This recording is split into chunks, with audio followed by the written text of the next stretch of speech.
moo ko waxee fan yële passé bi nga xamante ne yàqu-yàqu bi am na bari ñu géej yaakaar naa ne dem nañu fa ñetti yoon bu njëkk bi mooy bi nga xamante ne yàqu-yàqu bi am na dama woo préfet informé ko bi ma informé préfet xamal na ma ne moom actuellement naa ànd ak commandant ñu dem wàcc sur le terrain pour ñu def état des lieux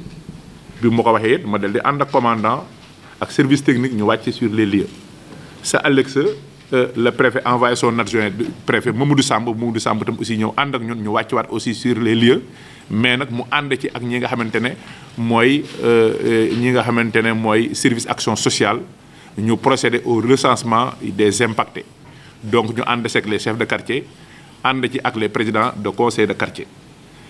donc loolu aussi bi nga xamante ne tam aussi am na terewul tam aussi bind nañu benn ministre bi le surlendemain mu ñëw fi tam ànd ak ses services techniques ñu ànd ak moom wàccaat sur le terrain muy ñetti yoon yoo xamante ne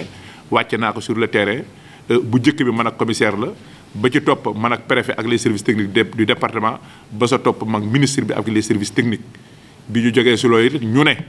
danañu fexe bind ministre bi mu recevoir ñu audience pour que jafe-jafe yi nga xamante ne population bari ñi ñu ngi koy dund lan mooy ci taxawaayam. donc loolu ba ñu demee tam waxtaan ak moom it aussi xamal nañ ne carrément géej gi mënu ko arrêté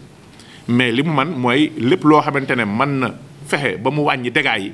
dina fexe aussi taxaw ci. donc ci biir loolu it aussi wax nañu fa tam aussi kaawu Senchim mooy usine ciment bi nga xamante ne moo fi war a taxaw ba ñu si waxee mu ne même le premier ministre yaa ngi dégg woo na ko ci dossier bi loolu Saliou Mbeng mu nga fa woo na ko ci dossier bi di ko ci wax mu ne ko dossier bi day mënaguma joxe quitus tant que avis technique service technique yi aw ma ko donc loolu aussi fan yi préfet woote na fi recevoir ñu doon defaat beneen consultation boo xamante ne ñu ngi si doon waxtaan keroog fële si préfecture donc nee naa leen nag ñun li ñu war a wax yëpp wax nañu ko ministre bi mu ñu recevoir def nañu benn mémorandum bi nga xamante ne moom lañ ko jox wax nañ si problème mu environnement Bargny wax nañ si problème mu érosion côtière waaye aussi wax nañu si itam aussi lii nga xamante ne mooy ZES bi ñu bëggoon fa implanter benn usine sidérurgique bëggoon nañu suuf soosu bu ñu mënee annuler projet bi ñu annuler projet bi ñu jëlaat suuf soosu delloo ko Bargny loolu yëpp mu ngi si mémorandum parce que administration xamul ay wax administration li mu xam bind la xam moo tax toujours je dis au secrétaire municipal il faut toujours écrire parce que dëkk bi ñoo toll foo xamante ne wax dina am te bu boobaa doo ko tontoo ak ay wax da nga koy tontoo ak des documents administratifs yoo xamante ni ñoo xam ne kii kat fii la tegoon na tànkam lii itam aussi la ci dox. donc tey aussi li nga xamante ne aussi mooy mbindam seen armée yi ñëpp xam nañ ne géej gi jël na ko ba yàgg nañoo bëgg place bu ñu leen jox bindoon naa aussi benn lettre préfet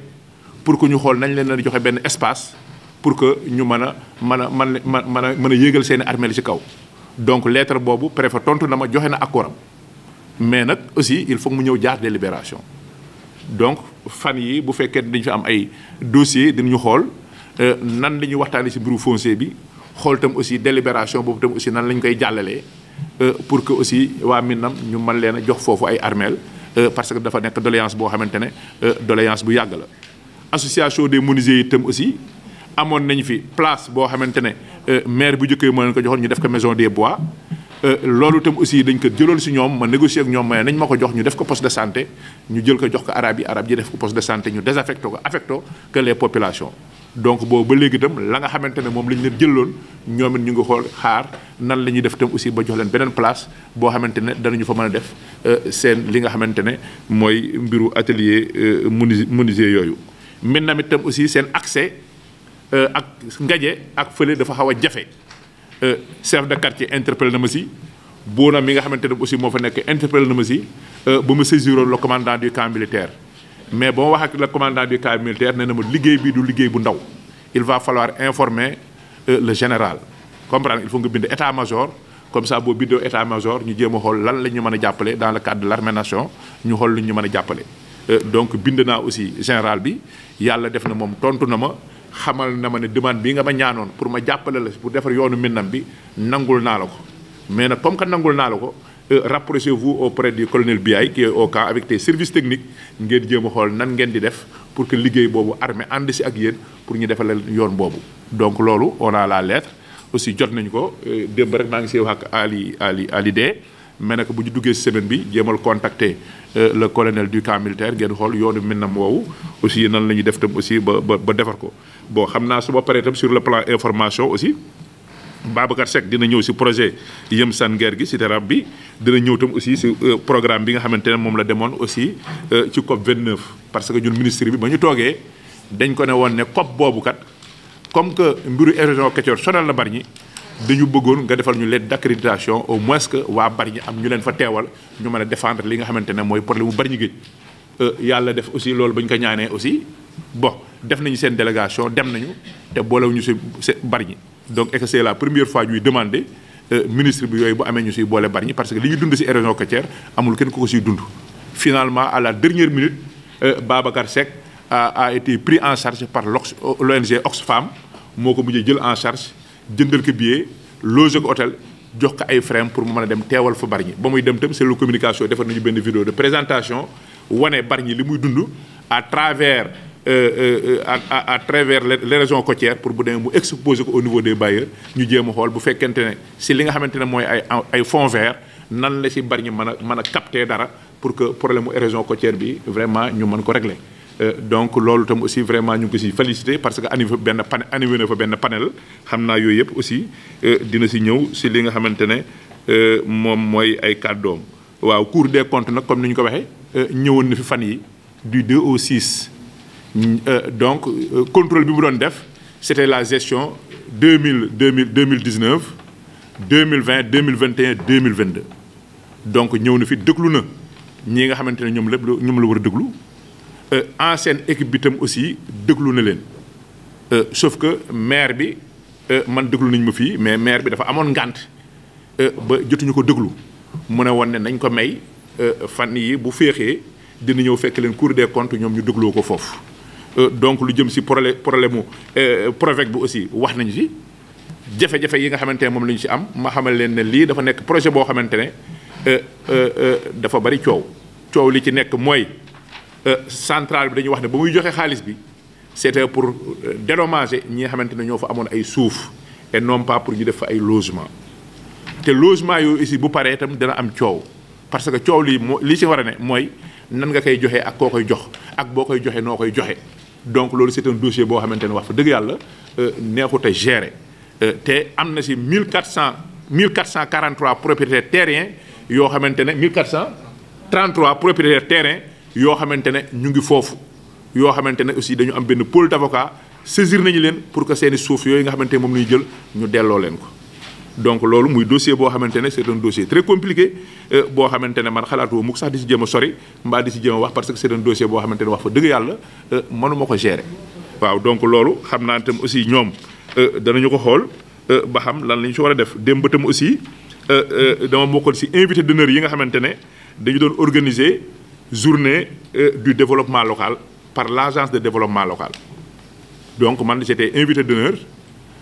ak kii nga xamante ne mooy maire Diamaguène Sicap Mbao ak kii nga xamante ne mooy mairie Sébikotane parce que li tax ñu def ñu invité d'honneur mooy prix yi nga xamante ne dañ ko am au niveau des 8 pays membres de l'UEMOA muy prix yi nga xamante ne moom la ñu jël woon bene bu yàggul prix d'excellence du leadership local donc ñu ne maires yi comme que c'est des maires yoo xamante ne on les a cités en exemple rafet dañu ñëw animer benn panel boo xamante ne dañuy def partage d'expérience donc démb aussi foofu la ñu nekkoon suñu expérience tam aussi bi nga xamante ne moom la ñu am depuis bi ñu falee ba léegi itam partagé nañu ko ak yeneen maires yi donc et que je pense que de loolu aussi vraiment loolu aussi ndamal Bargny la parce que bu ñu demee ba di def panel bu mel noonu aussi ñu invité si maire Bargny ñu nekk sa expérience bi nga xamante ne moom ngeen dund fii si Bargny bëgg nañu ngeen partager ko ak yeneen maires yi loolu yaakaar naa ne loolu lu am solo la donc Arfan était là-bas c'est lu communication nga fa te yaakaar naa ne ñun li ñu partager si expérience wax fa dëgg yàlla amul koo xamante ne wax na fa lu gën li ñu wax mbaa def fa lu gën li nga xamante ne moom la ñu def parce que ñun si biir wax ji ak partage d'expérience bi ñun gis nañu ñun fa ñu toll sax ci wàllu liggéey ñoom wax fa dëgg yàlla jigaw ñu foofu donc tam aussi mbiru Bargny tam aussi pour délimitation Bargny yàgg nañu ko jooytu ba ma toogee la ma jëkk a wax mooy nit boo laa mën a jiite ab dëkk war ngaa xam sab dëkk fu mu commencé ak fu mu yem sab dëkk boo xamulee fu mu commencé ak fu mu yem pour nga gérer ko dina jafe donc ba jamono yi bari nañu ay contentieux trop ak ki nga xamante ne mooy waa Diamniadio ba fan yële passé arrêté nañu fa ay travaux parce que def nañu délibération boo xam ne dafa dugg si suuf Bargny biñ ma ko waxee dama woo préfet wax ci ak moom ba ma ko woowee wax ci ak moom bu pare itam aussi nee na ma ne ko nag dama la koy expliquer théoriquement pour nga jël say disposition waaye maa ngi nii di la bind courrier pour que ñu dëggal li nga xamante ne moom la ñuy wax donc bi ñu paree itam aussi laa ko bind benn courrier jox ko donc finalement ña nga xamante ne ñoo fa doon liggéey itam aussi arrêté nañu leen te gis nañ ne délibération boobu ñu def mu dugg a Bargny itam am na ay jafe-jafe yu si ne ba tax na aussi préfet jël na benn décision que ne mardi 17 woo na waa Bargny woo na waa Diamniadio pour que ñu dem délimiter Bargny fa nga xamante ne fa la yem loolu itam aussi képp ko am jot bëgg ko fekk itam 10 heures la ñu wax diggante Diamniadio ak Bargny ñu def suñuy limite ñoo xam ne Diamniadio fii la yem ñoo xam ne Bargny fii la commencé dugg biir Bargny donc loolu itam aussi information la boo xamante ne aussi dañ ne woon ne itam aussi din ñu leen ko jox bon je pense que ne journée boobu mu wax tam aussi ça a été présidé par le ministre de l'urbanisme des collectivités territoriales et du développement des collectivités territoriales et de l'aménagement du territoire moo présidé woon ndaje boobu nga xamante ne moom la ñu amoon donc ndaje 2 jours la tey la ak suba mais dama leen tey du ma mën a ñëw parce que tey dama am conseil municipal mais comme que li si gënoon am solo mooy invitation bu démb bi comme que dañu nekkoon invité d'honneur war a animer benn panel sur le partage d'expérience loolu moo taxoon démb ñu def le tout aussi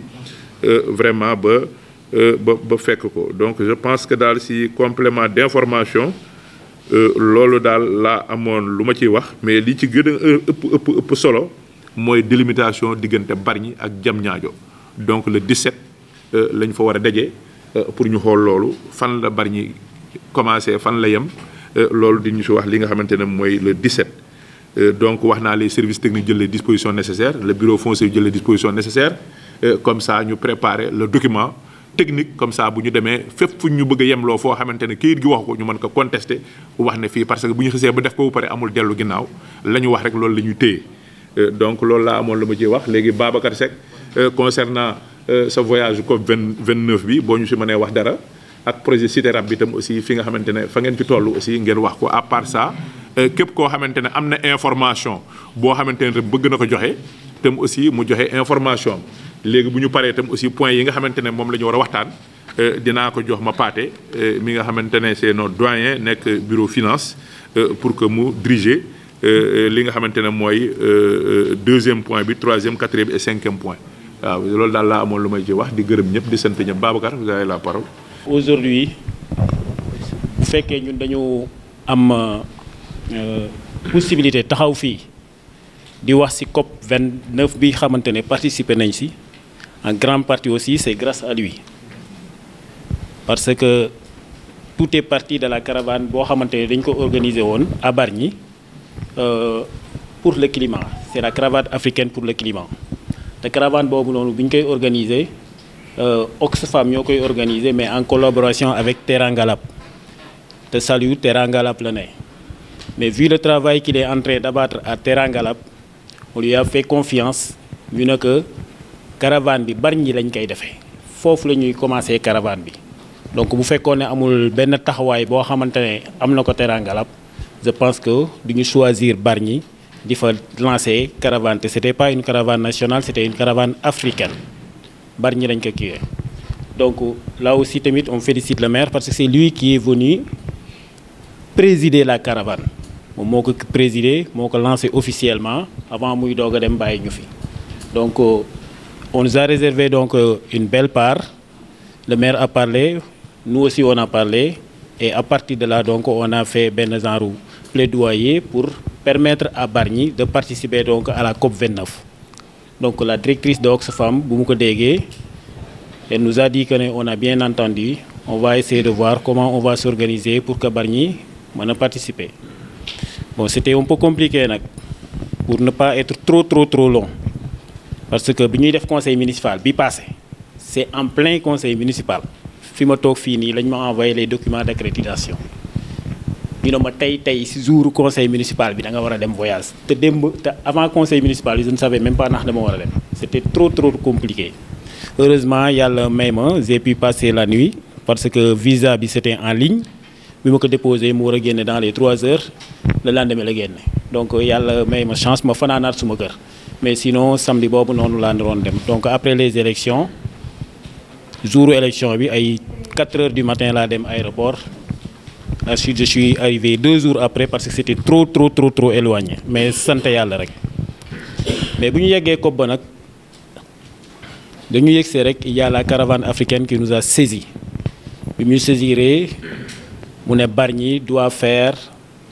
une présentation c'est-à-dire Bargny va faire partie d'un panel Babacar tu dois animer un panel sur c'était la CDN la contribution déterminée au niveau national c'est un plan boo xamante ne day permettre au Sénégal de pouvoir faire face d'une manière générale à ce que l'on appelle les changements climatiques. Mais comme on avait pris nos dispositions, on avait réalisé une vidéo boo xamante ne vraiment ça parle de la région côtière au niveau de Bargny. Et c'était une très belle vidéo. Maintenant, si on avait peut-être sax mënoon nañ ko projeter ici. Mais bi ñu demee ci panel bi, c'est au niveau du pavillon Sénégal. Il y avait toutes les autorités sénégalaises dirigées par le ministre et la directrice donc des changements climatiques, Madame Madeleine Diouf Sarr. Donc on a animé le panel, mais bi ñu toogoon foofu la première chose qu'on a fait mooy ñu projeter la vidéo sur Bargny. Et les gens vraiment étaient ébahis de la situation catastrophique bi xamante ne Bargny moom lay dund. Finalement CDN bi dañ ko bàyyi de côté. On parlait de Bargny d'une manière générale au niveau du panel pendant presque 2 heures de temps. Quelles sont les dispositions à prendre? Donc yàlla def na au sortir de ce panel il y a des recommandations yoo xamante ne def nañ ko et parmi recommandations yi benn recommandation bu phare laa siy rote mooy au niveau municipal ñu jéem a xool comment on va faire pour avoir un plan d'action budgétisé pour lutter contre les régions côtières. Donc mooy la recommandation phare. Maintenant cette recommandation phare là dafa am leneen lu ñëw lu ko conforter parce que bi ñu waxee le plan d'action budgétisé j'ai rencontré donc l'équipe de Enda Énergie parce que Enda Énergie je suis leur point focal à Bargny et on a travaillé sur beaucoup de choses par rapport à la gestion des déchets et par rapport donc à les régions côtières. On a d'ailleurs élaboré un très bon document sur les pertes et dommages. Yooyu travaillé nañ ci avec toutes les parties prenantes, surtout les gens qui habitent au niveau donc de la bordure du littoral. On a fait l'historique. On a remonté Zal, si ma mémoire est bonne, c'est 10 ans ou 20 ans derrière. Hein? Voilà, derrière. Répertorier toutes les maisons, les édifices, ainsi de suite, mais c'est bien documenté, ça se trouve donc au niveau de Enda Energy. Et quand nous avons rencontré Enda Energy, on a discuté longuement. Nous discuté et ils m'ont donné une bonne information que nous devons rencontrer le nouveau directeur des finances vertes qui était nommé tout récemment et heureusement pour nous c'est un Sénégalais. Ils l'ont rencontré le lendemain bi ñu defee suñu panel bu pare mais bi ñu leen rencontré bu pare bi ñu ñëwee ils m'ont saisi directement ils m'ont dit Babacar je pense qu'il y a quelque chose qui est en train de se sentir hein.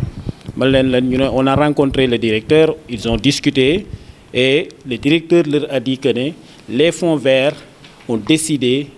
de, faire leur premier financement en 2025 et que le Sénégal a fait des études et il est très avancé par rapport aux autres pays. Et études du Sénégal il y avait des communes pilotes parmi lesquelles il y a Bargny. Et Madeleine a dit que on sait ce que Enda Energy a fait pour Bargny. On est en train de voir comment on va faire pour capitaliser ça parce qu'on leur a demandé de faire un plan pays. Et le plan pays, donc, ça va partir des études qui ont été réalisées à Bargny. Donc, ça veut dire quoi? Donc, le directeur qui est chargé donc, des financements verts, c'est ce qu'on est en train de faire à Bargny. Donc, Enda Energy, donc peut-être que nous avons une chance de financer. Hein? Oui. Surtout financement vert, si le domaine est bien bleu, quoi. Les gens veulent capitaliser l'eau, après, double que faut non là. Donc, on a une chance de financer Bargny beaucoup si nous savons que nous avons financer. Benen bi moy j'ai rencontré l'Organisation internationale pour la migration. C'était un prétexte parce que les migrations clandestines. J'ai rencontré donc ñi leen fa représenté woon. On a longuement échangé sur la migration clandestine à Bargny, les causes et les conséquences. Bi ma étalé toutes les conséquences, on en a discuté et ils ont pris l'engagement de nous envoyer un mail pour essayer de voir comment on va poser des actions pour permettre aux jeunes bargnois non pas d'aller, mais de rester ici et de réussir à Bargny. Donc là, on est en train d'attendre le mail incessamment pour essayer de voir, parce qu'il va nous mettre en rapport avec un spécialiste dans ce domaine. Beneen bi, j'ai eu encore à animer un panel au niveau du pavillon Maroc, le pavillon chérifien. C'était un panel international parce qu'il y avait plusieurs nationalités qui étaient là-bas. Là, on devait parler de la résilience des collectivités territoriales par rapport au changement climatique. C'était le cas de Bambey et le cas de Bargny. Bargny sax bokk ci woon parce que man maa ko ci njàmbas rek foofu yàlla def mu jàll quoi. Donc on en discutait, mais ma foi lorsque j'ai projeté encore la vidéo sur Bargny, dañ fàtte Bambey. Bambey sax waxatuñu ci.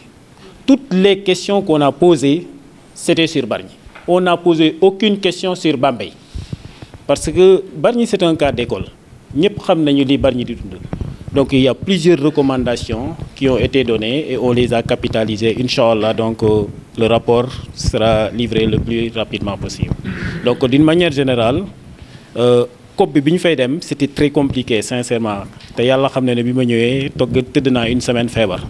J'ai reçu dans la semaine 3 fois des perfusions parce que j'étais super fatigué. Préparation bi dem noppalu la tu enchaînes parce que sincèrement c'est un véritable parcours du combattant. Du tourisme de foofu wallahi du tourisme boo fa demee boo bëggee am dara non il va falloir que tu bouges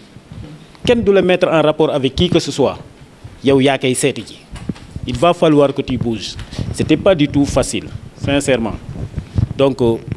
COP bi mu ngi noonu c'est une première expérience yàlla dimbali ñu am ay quelques bunt peut-être dans l'avenir avec peut-être les prochaines COP parce que moi je dis que on ne doit pas et on ne peut pas imaginer une COP sans Bargny parce que Bargny c'est un cas d'école comme j'ai l'habitude de le dire c'est un laboratoire à ciel ouvert on a tout à Bargny on souffre de tous les maux environnementaux donc Bargny quel que soit ku fi mënta nekk dafa war a plaider chaque fois bu ñu waree dem COP Bargny soit représenté parce que tout simplement problème yi xamante ne moom moo fi ne budget mairie bi mënu ko lijjanti budget Sénégal pour mu lijjanti que c'est très difficile partenariat rek moo ko mën a régler ça c'est la triste réalité parce que c'est à coup de milliards donc ça c'est un appel que je lance képp ku fi mënta ne on va tout faire pour que Bargny soit représenté au niveau de la COP. Beneen bi mooy par rapport au projet donc le projet Young Game Changer presque on a presque terminé la phase théorique qui est le quatrième studio moom la ñu doon def le design architectural c'est-à-dire les places publiques qu'on a ciblées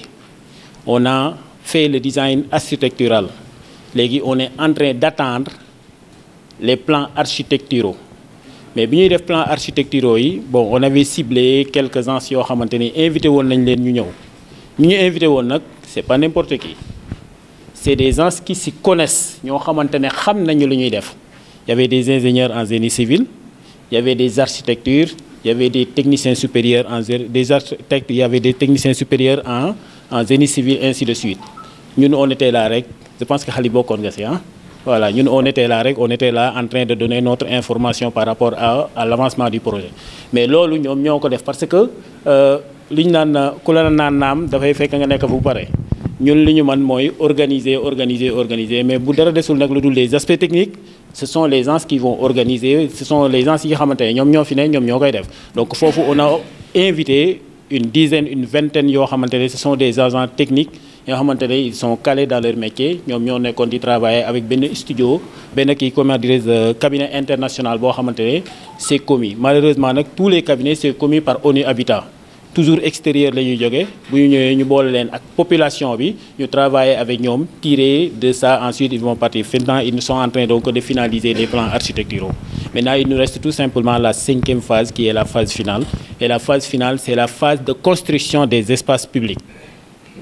Donc phase boobu noonu actuellement nii moom la ñuy xaar et ça va commencer incessamment mais bu ñu waree construire les espaces publics on va faire un appel d'offres mais l'appel d'offres c'est local. C'est local, c'est-à-dire ce sont comment dire les entrepreneurs locaux ñoom foofu la ñuy defee appel d'offre bu ñu demee nag boo amuñu li ñu bëgg au niveau local ñu doog a seeti ji feneen mais ce sera trop difficile pour ñu bañ a am li ñu bëgg au niveau local donc à Bargny donc actuellement nii projet bi foofu la toll. beneen information bi xamante ne bon peut-être maire xam naa daf ko fàtte mooy on a reçu tout récemment mooy une équipe de ONU Habitat. Voilà, voilà une équipe donc une équipe de ONU, voilà, Madame Francisca, qui est un spécialiste en réseau et en assainissement. Donc on a saisi l'occasion au niveau donc du bureau ONU Habitat de Dakar grâce à Mademoiselle Aminata Baro qui xamante ne mu ngi ONU Habitat depuis 2022 on travaille ensemble. Elle est presque toujours à Bargny mais elle saisit la moindre occasion bu ma gis à ONU Habitat pour andi ko Bargny on dirait que moom bargnoise la le projet yem ngeen CGE bi ñu koy gagné moom la elle a plaidé la cause de Bargny ñu gagné ko actuellement elle est en train de vouloir nous mettre dans un réseau d'assainissement international boo xamante ne la commune de Bargny va l'intégrer donc et qui est géré par ONU Habitat. La dame, elle nous venait d'Allemagne. Donc elle a fait l'érosion côtière pour voir le problème d'assainissement au niveau de Bargny Guedj. Après, l'autre partie, c'est le problème d'extension de l'adduction en eau potable. On a visité les zones d'extension à Bargny. Fële na le Waxande zone bi amul ndox ak ginnaaw raay d'une manière générale zone yi amul ndox léegi visité nañu foofu yëpp. Bon, on a eu un retour oral. Elle a été très satisfaite parce qu'elle nous a appelé pour dire que vraiment la démarche participative bi moo ko ci gën a neex parce que fu ñu dem dañuy woo chef de quartier bi wala délégué de quartier bi mu xaar ñu foofu noonu ñu ñëw ànd ak moom mu wax ñu fii moo amul ndox fii amul ndox fii ainsi de suite on discute les termes techniques nag ñoom ñoo koy gérer. Donc là vraiment il y a un colloque international qui doit s'organiser en 2025 en Allemagne. Et nee moom elle va faire le tout pour que la commune de Bargny puisse faire partie donc de ce colloque. Le 2 bi ñu génne ba mercredi passé dañu amoon benn campagne de vaccination contre la rougeole et la rubéole moom lañ doon def donc cible bi concernait les enfants âgés de 9 mois à 15 ans moom ñooñu lañ doon vacciner. Parce que li tax ñuy def campagne boobu c'est parce que on a constaté que plus particulièrement à Bargny l'année 2023 à Kipp Carrière et plus précisément à Fenkon dafa amoon cas de rougeole bi nag c'était importé jógewul woon fii donc communauté étrangère ñoom ñoo ko andi fii donc bi ñu jotee patient bi am na mandarga yoo xam ne ñun dañ ñu koy wax kii consulter malade bi bu ko gisee dafa am lu mu war a def ba mu ko gisee nag ñu prélever yóbbu Institut Pasteur moom moo confirmé que ne rougeole la bi ñu defee investigation yu poussé si lañ xam ne moom si zone bi la dëkk Afrique de l'Ouest la jóge duñu bëgguñu tudd benn communauté di loolu duñ ko def donc xam nañ ne daal Afrique de l'Ouest la jóge ñëw na Bargny ba mu ñëwee si lañ gis ne am na rougeole. Après si lañ def mini campagne au niveau de la case du poste de santé de Kipp Carrière on a fait une mini campagne bi ñu ko defee à Diamniadio tamit amoon nañ fa ay yeneen ñaari cas de rougeole à Sibi Ponti ñu amaat ay cas de rougeole donc benn cas de rougeole rek fu mu am alerte la niveau national day wàcc loolu bi ñu nekkee di ko topp yeneen gox itam sous région yi di commencé am Dakar fépp di commencé am donc si le ministère de la santé décidé def campagne nationale donc c'était à travers tout le pays campagne lañ doon def pour 10 jours pour gën a yokk immunité xale yi contre la rougeole et la rubéole moom mooy ngas ak ngàppati loolu lañ doon ñàkk gaa ñàkk nañ lu bëri atteindre nañ cible yi mais am na yu des surtout à Kipp tellement extension bi dafa rëy que pour nga ñàkk yëpp c'est des difficultés moo tax bi ñàkk yooyu amee dañu bind codec yi am ay autorisation parentale yoo xam ne dañ ko joxe à travers tout le district et à Bargny pour que xale yi yóbbu ci seen waajur yi mais li ñu constaté lu ñuy gàllankoor mooy ne xale yi xam nga dañoo xaw a mag tuuti am nañ 15 ans ñenn ñi ay 10 ans dañoo muus bëgguñu ñàkku dañuy jël fi seen papa war a bind ñoom ñoo fay bind ñu bind non bu ko defee bu ñu demee xale yi duñ ñàkku ñu ne sama papa nee na bëgguñu ñàkk ma mais comme relais yi acteurs yëpp dañoo xamante fii man maa gis doomu Yacine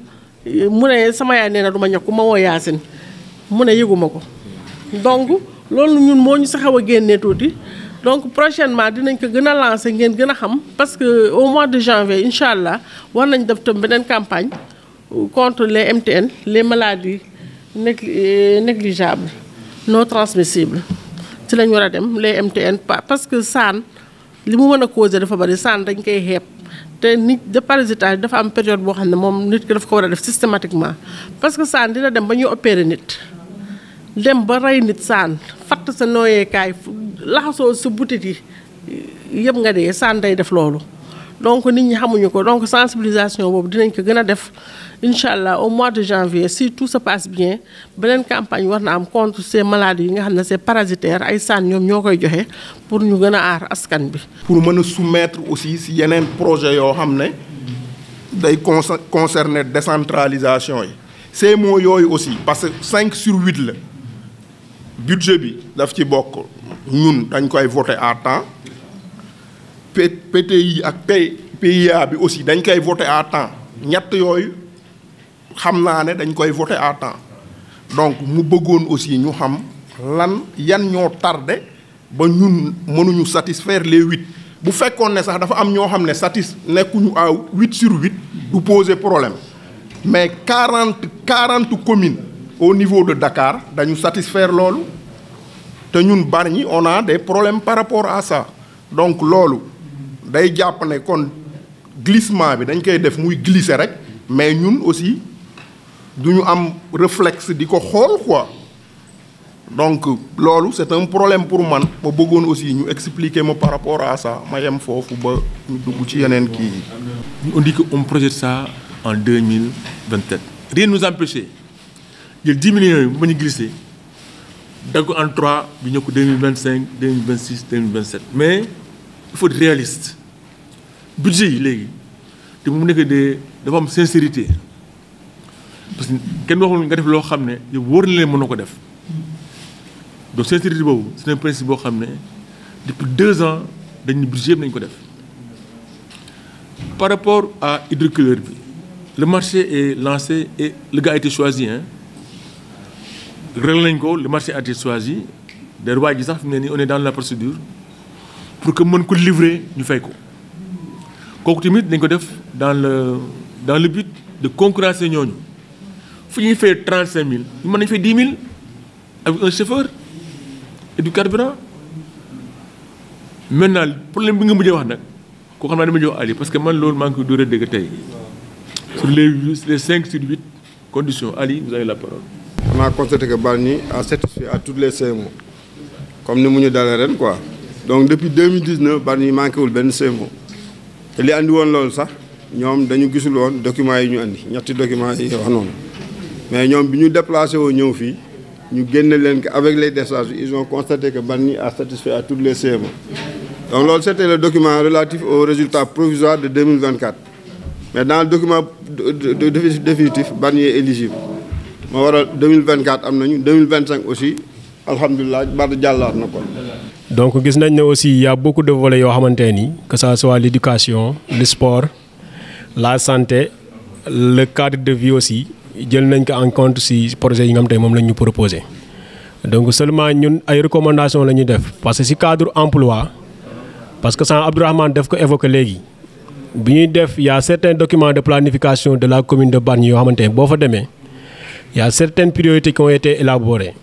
même boo demee si karu bi nga xamante ne moo fi mujjee comme document de planification l'emploi ça faisait partie des priorités à Bargny te gis nañ ne y a un projet boo xamante ne ni revient à la modernisation du site de transformation de Domine Ba donc Domine Ba comme c'est un espace boo xamante ne ni voilà mu ngi exister depuis des années femmes yi ñu ngi fay def seen activité de transformation te gis nañ ne jotoon nañ am modernisation bu fa jotoon am xëy na peut-être jamono dox na ba actuellement mu laajaat ko mais aussi mu ñu gis fa loo xamante ne ni peut-être ci cadre de sécurité foncière liñ ko fa amee amuñu ko ci yeneen sites yi tey site bi nekk Xelkom am na litige peut-être dans la postérité peut-être tôt ou tard mën na fa jógee bu dee site bi nekk Xembe aussi peut-être mën na bañ a am garantie nga xamante ne site bi nekk Domine Ba am na ko.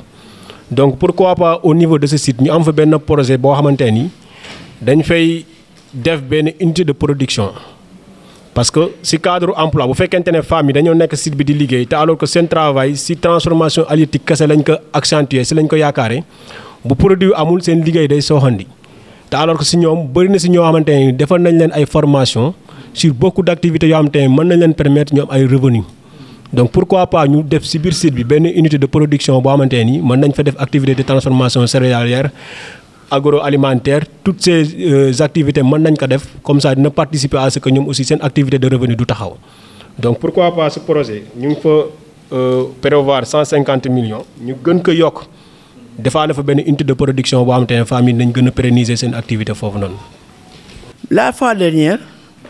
dama laajte woon Sococim dañu alloué woon 250 millions par année ak 20 millions par année te depuis boobu ba léegi budget yi fi jaay gisuma fenn fi ñu ko figuré ci benn papier xaw ma nu mu demee ndax dafa bokk ci li ñuy répertorier fi ndax fi maa ngi gis fii ñuy def montant année durée source de financement ma yaakaar war na mën a bokk source de financement ñu xam exactement les 250 millions bu ñëwee par année fan lay dem ak les 20 millions ndax les 20 millions la première fois bi ñu door a ñëw premier 20 millions yooyu moom la ñu ubbi woon cabinet dentaire bi complété ko à 6 millions ma laaj ko la fois dernière mais j'avais pas une réponse satisfaisante moo tax ma ne woon nee naa xaar occasion ma xamaat dañu leeral ma ko ba ma xam ndax aussi ku yëngu sax bu ñu la laajee 250 millions Sococim anamu nga mën a wax fu mu joxe en tant que conseiller municipal ndax bu njëkkoon bi njëkkee andi yaakaar naa seen dépensé woon 100 millions pour commissariat bi ñu bëggoon a def investir pour centre de santé Ndiagne Pathé Ndoye loolu tamit maa ngi koy réclamer toujours le nom de Ndiagne Pathé Ndoye un digne fils de Bargny encore seen ñu defaare woon centre maternité ba nekk poste de santé Kaasa si loolu information yu amoon jamono boobu 250 millions yooyu njëkk ñëw foofu lañ ko budgétiser woon ma xam ne depuis deux ans mu ngi ñëw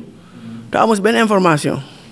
ma ne woon nag ma posé que fii la fois dernière kenn tontu ma muy lu ma intéressé si budget bi mu ñëwaat si problème pavage yaakaar naa ne Bargny actuellement tous les quartiers sont pris en bonne volonté di pavé seen quartier ma bëggoon quartier bu nekk wala ngeen di fi pavage ñu dindi ko teg fële quartier bu nekk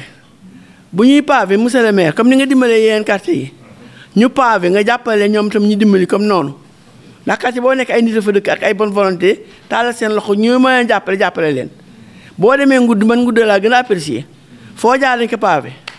boo nag ñooñu ni ñuy def ba pavé quartier bu nekk boo ko defee maire jàppale leen si budget bi moo gën ñëwaat dañuy pavé yi quartier bàyyi yi quartier peut-être les axes principaux yi nga xam ne fa lañu mën a jaar mën nañ ko pavé mais quartier bu nekk nag na nga pavé sa quartier comme démarré nañ ko ba pare bu ko defee ñu nekk en équitabilité si li ñuy jot si mairie bi waaw loolu laa doon wax am naa nag benn question bëggoon posé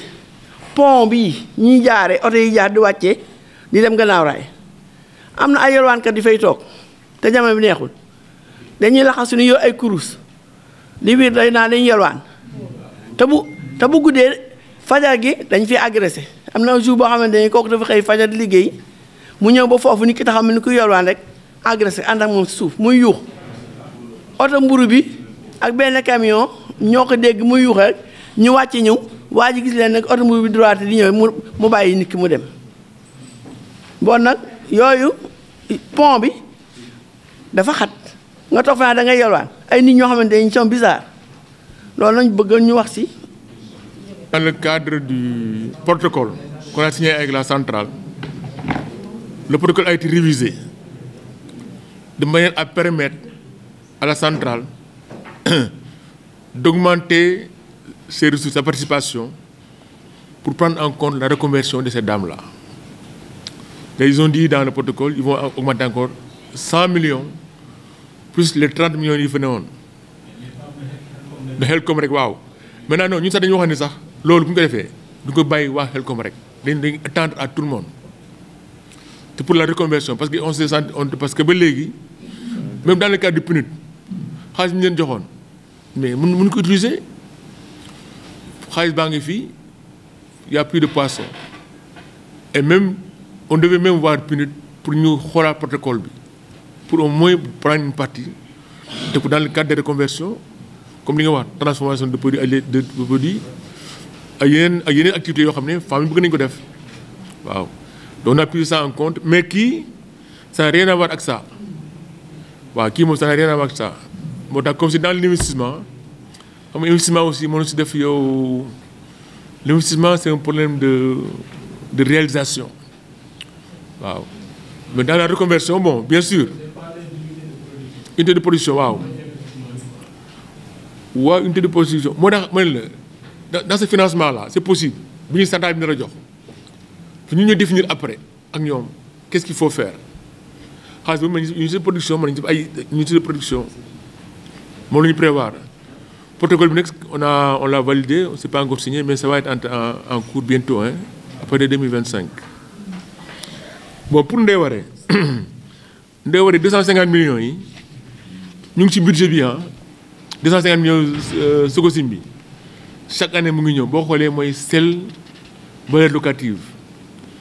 foofu boo xoolee y a près de ci budget bi y a près de 400 millions dont les 250 millions de la Sococim ak ñeneen ñooy versé loolu mu ngi ñëw toujours chaque année mu ñëw 20 millions yi nag en tout cas cette année 20 millions yi ñëwagul te 20 millions sax ñu ñoo ko war a demander parce que Sococim la première année man dañu soufflé woon ne que Sococim donne à la Bargny chaque année 20 millions dans le cadre de la RSE bon xam nga nit ko aussi doo ñëw ne ko lii maa ci am droit bu loo xam maire bi ñu amee des factures du centre de santé ma ne ko maire nañ ko envoyé Sococim boobu la ñu joxe loolu jox ñu chèque 20 millions si lañ jënd loolu yëpp donc Sococim ba léegi 20 millions yi teg nañ ko bon cette année nag dañu xawoon am scrupule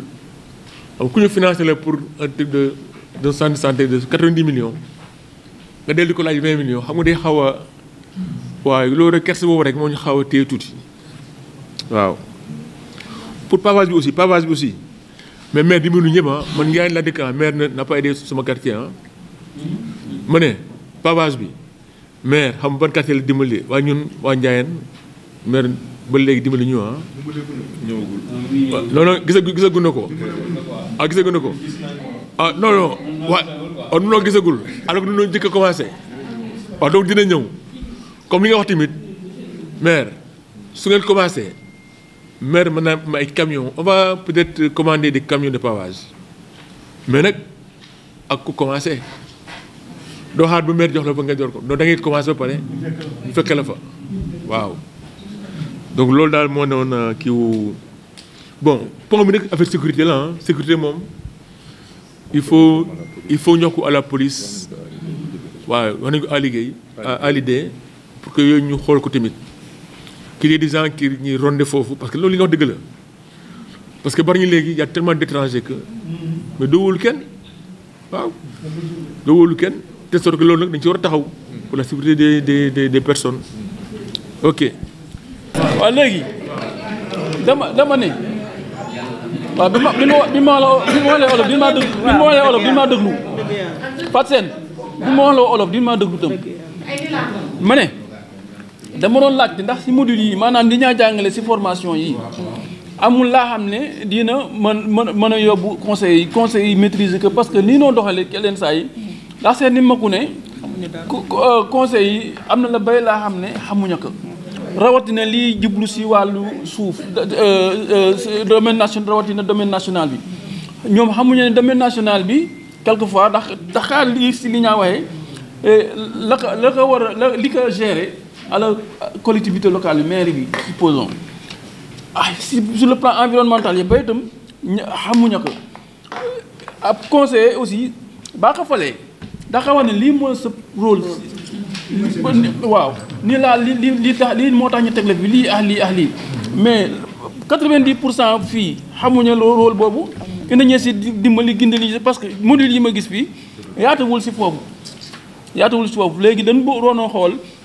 yenn module la nga xam ne dina ñëw parce que lii c'est pas le conseil nañu seet ay modules yi nga xam ne dañu see former conseils municipaux yi ba ko defee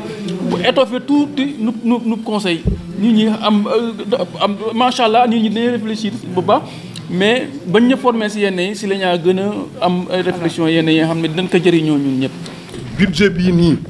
dañu bëgg ñu def ci formation pour ñëpp am na loo xam ne du laaj sax budget day laaj ñu xool ñi nga xamante ne fii am nañu ay spécialité ñu wax ak ñoom ñu jàppale ci parce que nit mënul matale fépp am na foo man am na fu keneen man ñi nga xamante ne déjà ñu ngi ci conseiller bi am ay aptitude pour jàppale nit ñi loolu nañ def benn cadre boo xam ne dina permettre ñu former ñu parce que loolu du ñaan article 12 moo ko wax te loolu moom monsieur le maire loolu moom sa waay dañ siy taxaw dañ ñu koy defal. Chaque année près de 8 millions pour la formation on l'a jamais exécuté te kooku tamit comme li nga wax noonu il faudrait aussi ñun aussi ñu xool monsieur le maire au moins 2025 ñu xool comme il y a des trucs internes c'est possible mën na jël sax ay trucs externes nga xam ne on peut les payer parce que on a de l'argent pour ça parce que quand les conseillers sont formés ñun loolu daf ñuy gënal parce que waxtaan di gën a neex waaw waxtaan di gën a neex parce que loolu mooy nga parce que nit aussi tey am na xam su may wax Fatou Fall jàng ko su ko waxee budget bi li muy wax damay wóolu rek danaa kii sama càmmañ la li mu wax baax na alors nax naa ko donc nag yooyu waaw c'est ça waaw bi yoon nag ma ne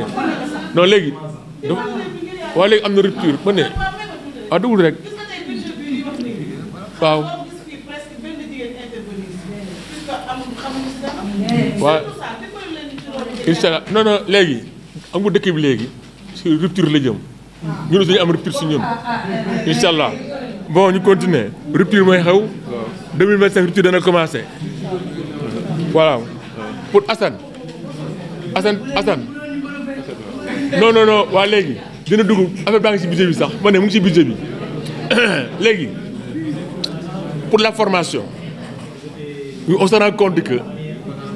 chaque année c'est les mêmes qui partent ñun mën nañu ñëw Assane ne ko Assane il est membre de la commission de ñoom duñ ko xam du dëgg on peut maquiller envoyer quelqu'un qui puisse prendre la formation aussi maintenant léegi aussi yéen aussi da ngeen ñu wax ku ne lan nga bëgg ñu former xam nga aussi formation c'est bien mais ku ne mën ngeen toog ne man de bëgg naa am formation sur tel conseil ah waaye non y a des modules intéressants am yoo xam ne sax peut-être ñenn ñi sax en anglais sax mu ngeen bëgg anglais sax jàngal parce que ba anglais am na ñoo xam ne foofu ñu jàng leen anglais waaw xaaral ma jox Ali avec formation yooyu s'il vous plaît Ali mooy sur formation yi waaw ci question yi jot ci affaire de formation bi. ñu ci mën a préciser rek mooy que ARD mooy accompagner collectivité yi. formation mais d'habitude dañ ci daan jàng agent yi nga xam ne ñoo techniciens yi nekk ci biir mais di accompagner mise en œuvre programme yi ñu teg. yaa ngi dégg ren dañu def facteur d'ouverture mën si dugal ay quelques conseils mais ñëw nañ ci en mission avant-hier def naa ak des ñu def seen revue de kii yooyu wax nañu ne ren ils sont disposés à faire des formations pour les conseils municipaux. très bien. waaw donc loolu mën na bés la boo xam ne mën nañ ci profiter. waaw demander ay sessions. ok pour les conseils. ok parce que démb aussi moo juumul le directeur général de l'ADR agence de développement local muy wax à la TFM. à la TFM wala tey def naa ubbi na fenêtre bu mel noonu. c'est ça. donc foofu yooyu ay structures yoo xam ne mën nañ fa demander ay formation pour les conseillers cette année-ci. Ok. Pour loolu aussi je crois que Bargny am nañu assez de ressources aussi. Pour former les gens. Non, non, voilà. c'est ça. am na conseil bu ñu fi annoncé woon loolu. dans le droit de sax proposé woon nañu ko 4 modules. ak yu mel noonu ak ñu bëri daal. voilà donc ren peut-être maire il faut en faire une priorité rek. man damay jàngale de. généralement formation bi. man damay jàngale. c'était destiné aux agents municipaux yu nekk fii mais ren bëgg nañ dugub bi bu ñu bëggee bu ñu formuler la demande ñoom dinañ defal formation ay session pour les conseillers. waaw jeex na donc nag léegi 2025 moom 2025 yàlla ubbi na xéwal gi nee na 2025 dañu mën a former conseil municipal à liggéey ko wax. ci lu à liggéey li mu wax noonu la. waaw. Ok. Donc maintenant on passe au vote parce que c'est juste un document complémentaire. Faut ñu voter ko. Qui est pour ce document? Man ay Sénégal quoi. Ba Sénégal ñëw moom laa kii woon naa bàyyi naa ko. Léegi bàyyi naa ko. Sénégal bàyyi naa ko. Kanam mën nga tàllal la beaucoup tàllal rek tàllal tàllal sa bopp.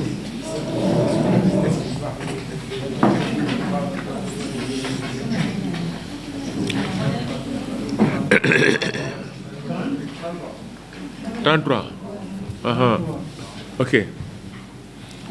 Donc contre, il n'y en a pas. Abstention. Ok. C'est bon. Sur le budget 15 jours avant. C'est que nous devons détailler. Mais la dernière page, oui. Là où on a mis balance générale. Dernière page, balance générale. Moi, page 19 bi. Donc en bas. Donc arrêtez, il y a des erreurs, hein? Arrêtez bi. Arrêtez à la somme de. Voilà, 2 milliards 504. Donc, l'autre chiffre bas. Non, chiffre bas,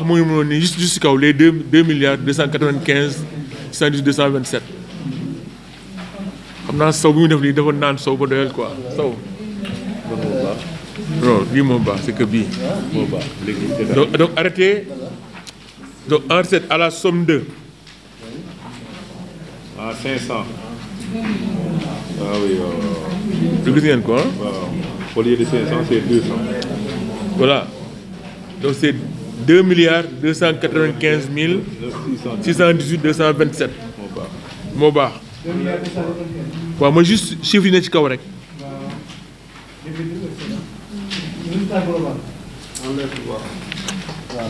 Wow. Donc en fonctionnement aussi. Fonctionnement de 1 milliard.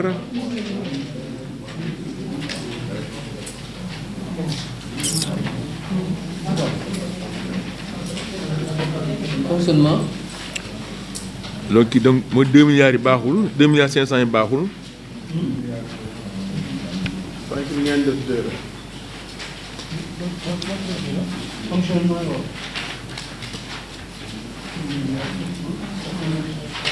Ouais,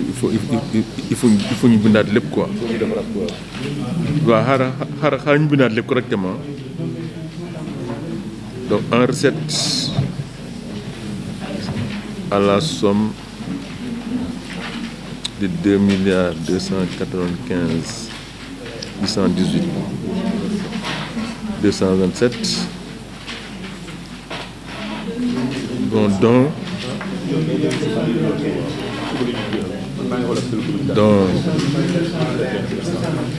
en section fonctionnement 948 073 604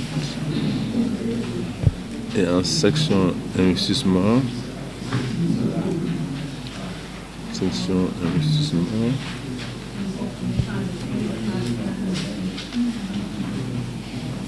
1 milliard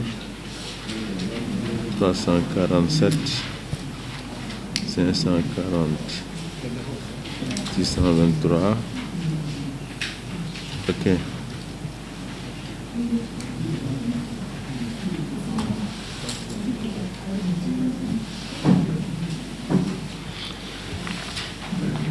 Donc, il y a un rôle en recette à la somme de 2 milliards 295 millions 618 227, dont 948 millions 073 604, section fonctionnement et section investissement 1 milliard 347 544 623.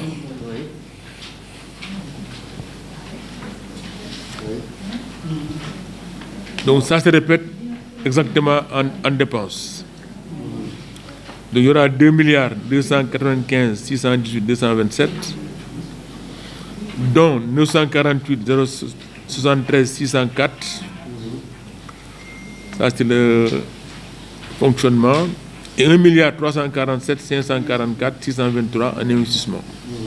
Donc l'autre moi ici se souffle. C'était une erreur. Copie coller ñom metti quoi. Il y a trop de copie coller. Non, da ngay faté.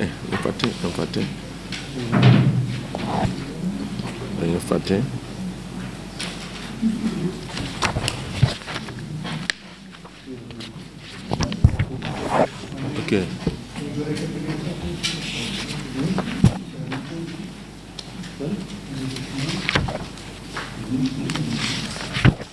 Voilà, erreur boobu daal laa gisoon, erreur matérielle. Voilà, en lettre waaw da ngay def waaw.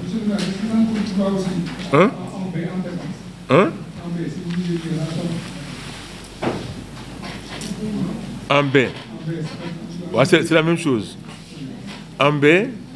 donc ça veut 2 milliards 295 millions 618 227, dont 948 273 604 en fonctionnement, section fonctionnement, et 1 milliard 347 544 623 en section investissement. Voilà. Donc cette année, on a un budget de 2 milliards 295 millions 618 227.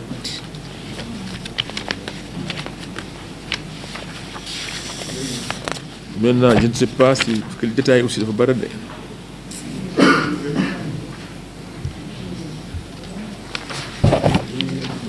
Je crois que vous avez lu le document pendant 15 jours. Maintenant,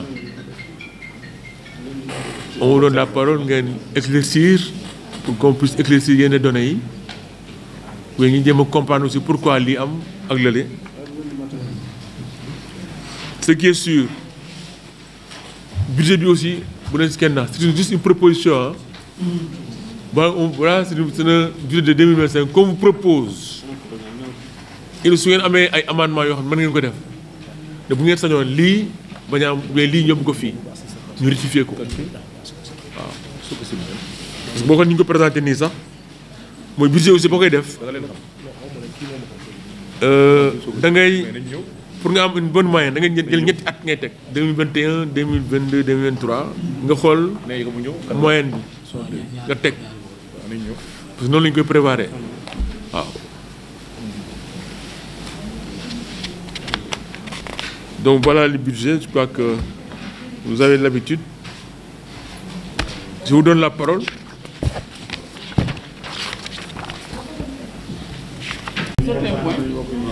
Alors, la tendance est baissière, quoi, si proposition yi. Parce que année jusqu'à 2023, donne xaw a yéeg tuuti. Mais si proposition yi ñu jox fi mooy nii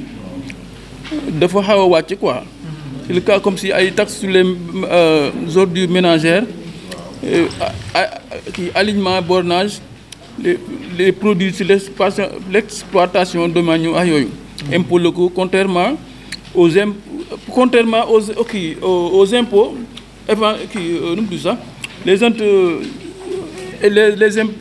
éventuels, c'est très aléatoire. Aussi, c'est les impôts imprévus. Très aléatoire. Pourtant, il n'y a je ne comprends pas la différence dans la démarche. Moi, aussi, recette sur les alignements et bornage, nous avons 450 millions. Wow. Faut aussi, de me dire, parce que alignement et bornage, c'est toujours le foncier. Hein. Je me noté, mais je me noté, c'est parce que ça a importance. Parce que le service le banque de l'andil maire bi khalis. Bon donc accueil bo warna rafet. Lol mo gënoon tax ma souligner woon ko ma dem ci benn point secours aux indigents def 35 millions ñu ma doon proposer ñu xalaataat paradigme boobu tey dañuy jël une certaine somme d'argent jox ko ay nit dont l'indigence n'est pas prouvée maanaam seen soxla ci loolu firléewul par rapport à la santé. La santé, santé, il y a une vision technique. Le soignant, il affecte que si bërëb. Na mu ka gisee ak communautaire bi ni mu ka gisee du benn tey technicien bi boo ñëwee daf lay xool diagnostiquer prescrire et soigner éventuellement sax même mu am ristourne après quant au communautaire bu ñëwee moom li muy seet mooy ma feebar bii fan la ñu kaa faje nan la mu kaa faje fan la maa jëlee la mu ko faje kooku moom mooy fay l'impôt yi mooy fay taxes yi si dans la redistribution des taxes des impôts doon na baax ñu xalaat ko parce que tey y a la disponibilité tey jii depuis le début on travaille dans la disponibilité des soins de santé mën nga def jënd ab matériel matériel sanitaire yi ay rajo rajo dentaire ophtalmo yooyu yëpp jël ko teg u am laa xam ne lii olof naan panaal u teg fi mu la hôpital mais man ba ma xëyee fa maa faje ma poos la si am pour gunge kii amul dara dans la redistribution des impôts des recettes là baax na comme ça se fait dans les autres localités yu ñu wër parce que moi je parle à connaissance de cause je suis maa ngi ci CA départemental des mutuelles ñii am na ñoo xam ne toujours dañaa feebar ba dee du ñu mës a naan ab comprimé ñooñu nan lañ laa jëlee quelques gens ñu dimbali leen parce que dañuy néew doole ñu aaru lañu dans les mutuelles de santé que si bëgg a faju man loolu danaa moo gën a moo ëpp justice tey bés sàngam nangam xew na nanu jox kii ñaari téeméer jox ki la ñeenti téeméer kii nii ay yooyu xam naa foofu la ëpp doole population yi dañu war a gunge si loolu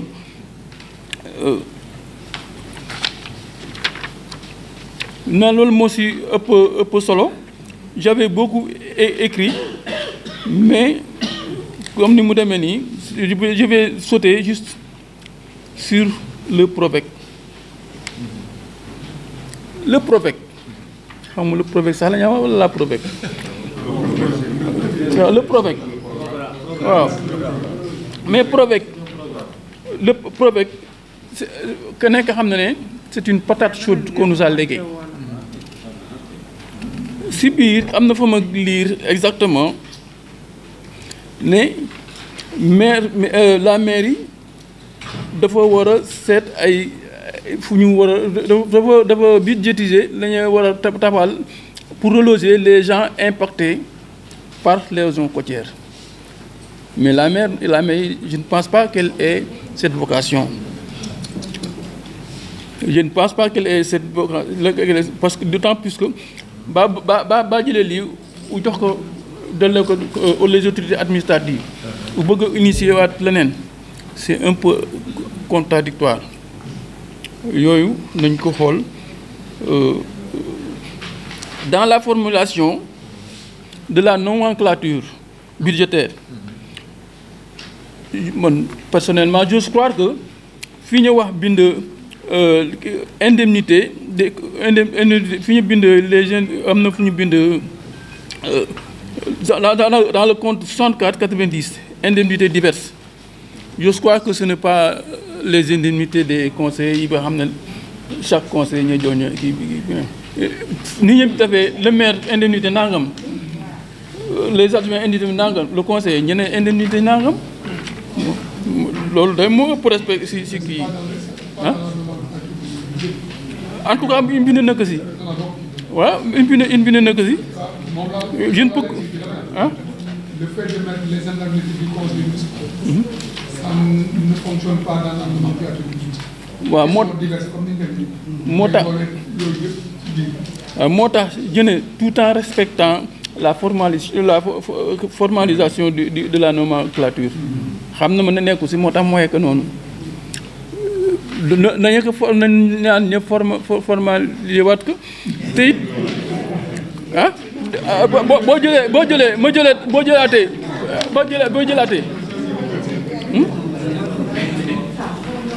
boo jëlaatee boo xoolee une injustice que j'ai notée aussi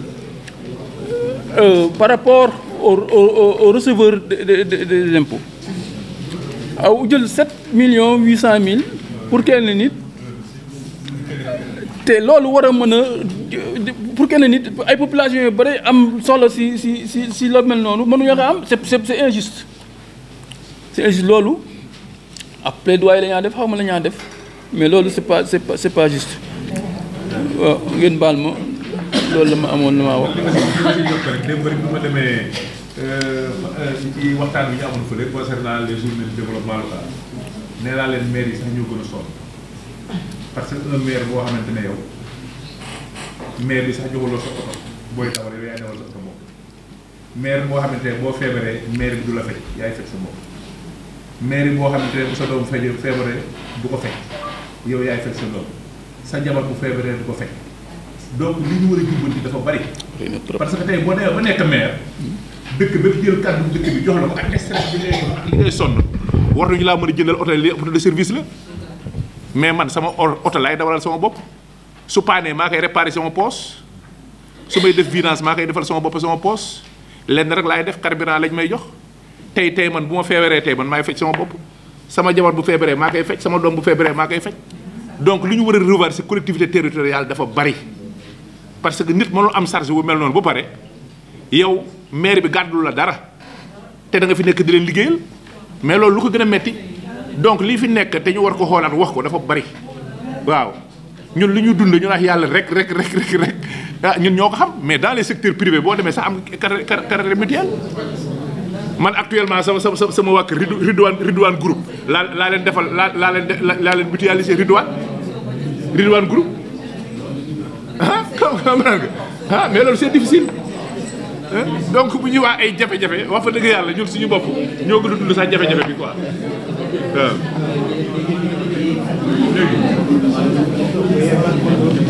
dara. waaw.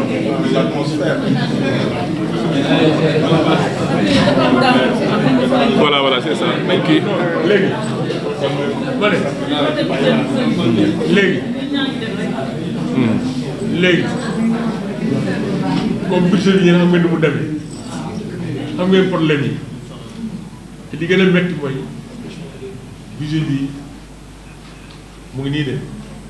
mais amul 1 franc yu mu si defagul bu dee état est solvable à janvier à décembre. Une mairie n'est pas solvable. Une mairie n'a que ses revenus. Mairie bu am la recette loo engagé dañu koy delloo donc yëpp ay prévision rek la ay gëm ne li mën naa def lii xalaat naa def lii rek mais man bi new donc lii dañ ko di jëli waaw donc peut-être su tontoo buuna ku mu bañ a guddee ngay wóolu lu ñu rek wala ñu budget bi rek ñu dem léegi li ci des ku am beneen problème boo xam ne jaaxal na la nga ñëw ci ñun toog expliquer la doucement rek waa bàyyi ma tontu bu na ba pare bu na les 35 millions là indigents yi ni affaire tabaski la fi la nga fay tabaski yi de maintenant affaire yi ngay wax affaire de gestion de la communauté les centres de santé là santé xam dañu leen permettre ñoom ay recettes ba pare di ko réutiliser boo xoolee CDS yi ñu si bëri ne sont pas à jour man vérifié naa CDS vérifié naa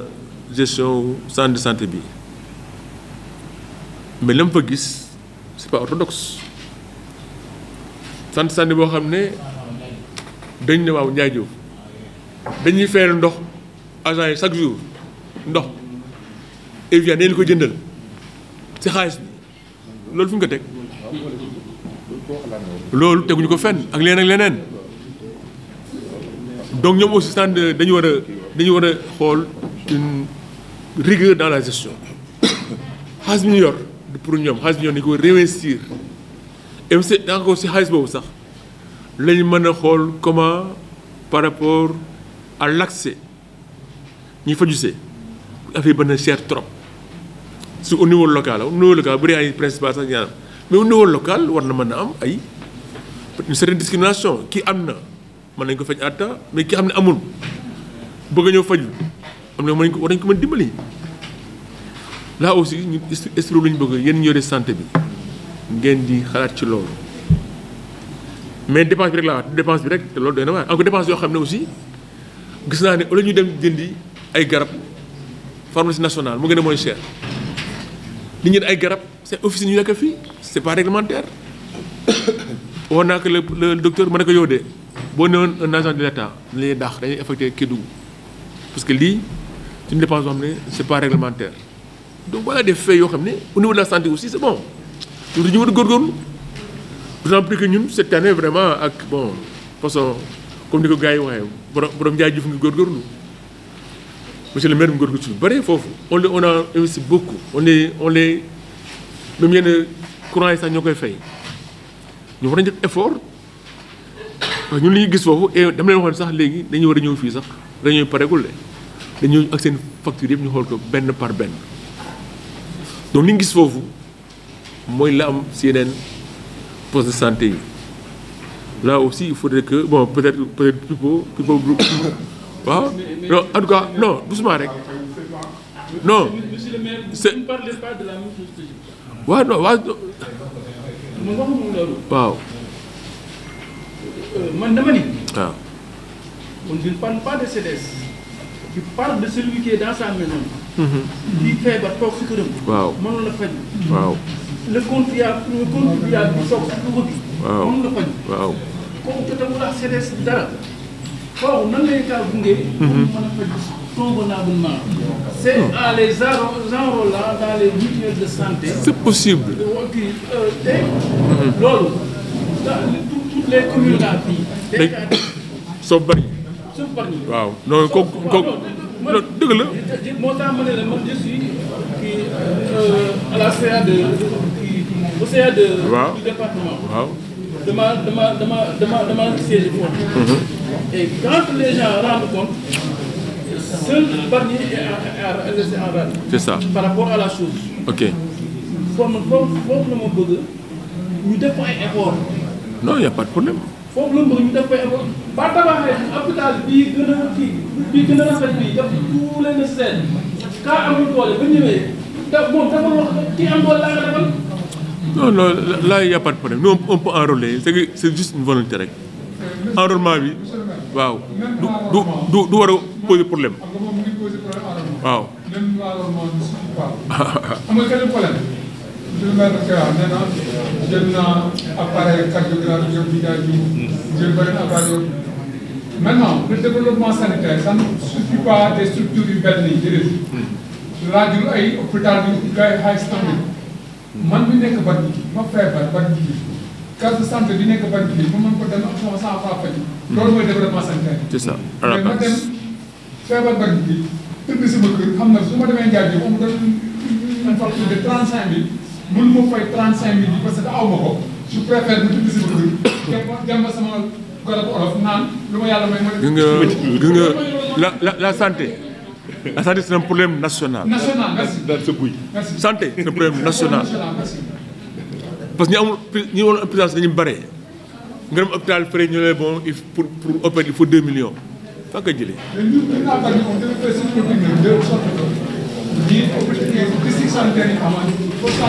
Wow.